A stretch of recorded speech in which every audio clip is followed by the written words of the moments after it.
Stock market buzz. Live insights on Dow and S&P as of October 29th, 2025 at 10:39 p.m. UTC. Updated on October 30, 2025 at 12:28 a.m. UTC.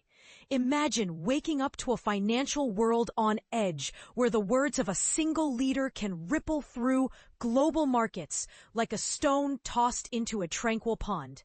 That's exactly what's happening today. As Federal Reserve Chair Jerome Powell's cautious remarks about potential interest rate cuts have left investors scrambling for clarity. But here's where it gets controversial. Is Powell playing it safe, or is he inadvertently stalling economic recovery? Let's dive into the details and unpack what's really at stake. Asian stock markets showed a lack of clear momentum this morning, largely due to Chair Powell's latest comments. He emphasized that a December interest rate reduction isn't guaranteed, urging caution amid mixed economic signals. For beginners, think of interest rates as the cost of borrowing money. When the Fed cuts them, it can make loans cheaper, boosting spending and growth. Powell's hesitation suggests the central bank is weighing uncertainties like inflation or job market stability before making such a move. This uncertainty created a tug-of-war in trading, with regional indices barely budging from their previous levels. One positive bright spot emerged in South Korea, where shares climbed following a significant trade agreement with the United States. This deal, which aims to strengthen economic ties through reduced tariffs and increased cooperation, could pave the way for more robust growth in the region. Just picture it. By lowering barriers to trade, companies on both sides can expand more freely, potentially creating jobs and boosting innovation. Meanwhile, futures contracts for major U.S. indexes oscillated between modest gains and slight losses, reflecting the broader market's indecision. And this is the part most people miss. Such swings aren't random.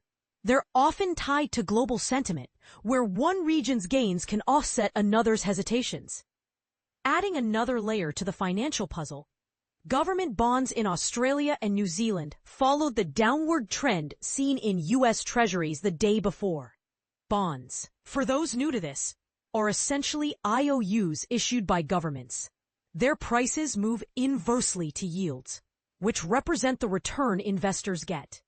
A yield on the 10-year U.S. Treasury note settling at 4.07% early in Thursday's trading hints at lingering investor worries about economic slowdowns or inflation.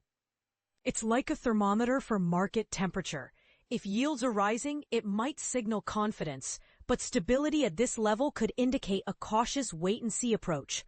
On the commodities front, gold prices ticked upward after a 4-day slide, offering a glimmer of hope for those seeking safe haven assets. Gold often shines when uncertainty looms, as investors flock to it as protection against economic turmoil.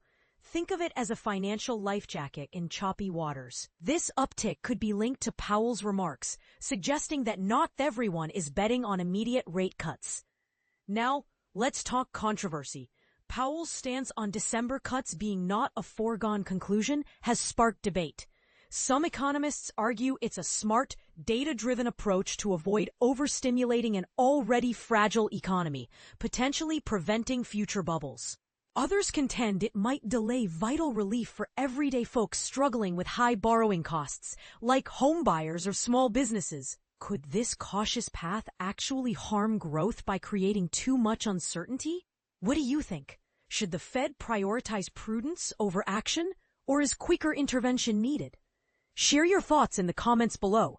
I'd love to hear differing opinions and spark a discussion on how these decisions shape our wallets and futures.